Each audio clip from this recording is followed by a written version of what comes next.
અરવલ્લી જિલ્લા ભાજપ પ્રમુખનું માલપુરમાં સન્માન સમારોહ યોજાયો હતો। ભીખાજી ઠાકોરનું માલપુર તાલુકા ભાજપ દ્વારા સન્માન સમારોહ યોજાયો હતો। માલપુરના જલારામ મંદિરે ખાતે યોજાયો હતો સન્માન સમારોહ। બાયડના ધારાસભ્ય ધવલસિંહ ઝાલા ઉપસ્થિત રહ્યા હતા।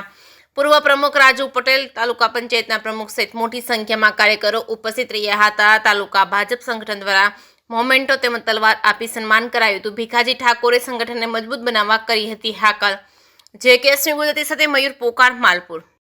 આજે અમારા અરવલ્લી જિલ્લાના જેની પાસે નેતૃત્વ છે એવા ભીખાજી ઠાકોરને આજે અમારે અધ્યક્ષ સ્થાનથી માલપુર તાલુકામાં એમનું આજે સન્માન સમારંભ યોજવામાં આવી રહ્યો છે। ત્યારે સંગઠનના તમામ કાર્યકર્તાઓ અને તમામ હોદ્દેદારો અહીંયા મોટી સંખ્યામાં ઉપસ્થિત છે।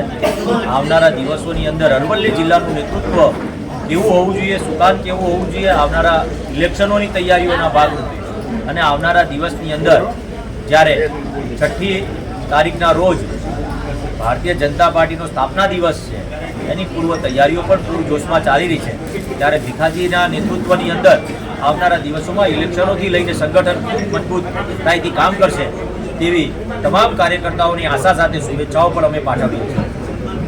આજે ભારતીય જનતા પાર્ટીના અરવલ્લી જિલ્લાના પ્રમુખ તરીકેની જવાબદારી મળ્યા પછી માલપુર તાલુકાનો આજે મારા સન્માનનો કાર્યક્રમ હતો।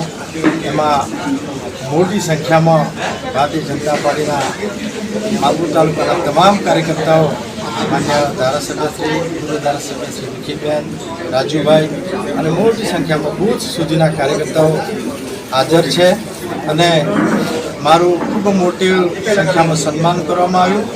ભારતીય જનતા પાર્ટી એવી પાર્ટી છે જે રાષ્ટ્ર માટે કામ કરતી પાર્ટી છે અને એના કાર્યકર્તા હોવાના નાતે અને નરેન્દ્રભાઈના અને ભૂપેન્દ્રભાઈના શાસનમાં ખૂબ જે વિકાસ થયો છે અને એ વિકાસના આધાર પર કામ કરતી આ પાર્ટી એટલે ભારતીય જનતા પાર્ટી અને એના એવી રાજકીય પાર્ટીના જ્યારે અધ્યક્ષ બનવાનું મને સૌભાગ્ય પ્રાપ્ત થયું છે ત્યારે મોટી સંખ્યામાં કાર્યકર્તાઓ મારા આજે બહુમાન અને સન્માન કર્યું છે।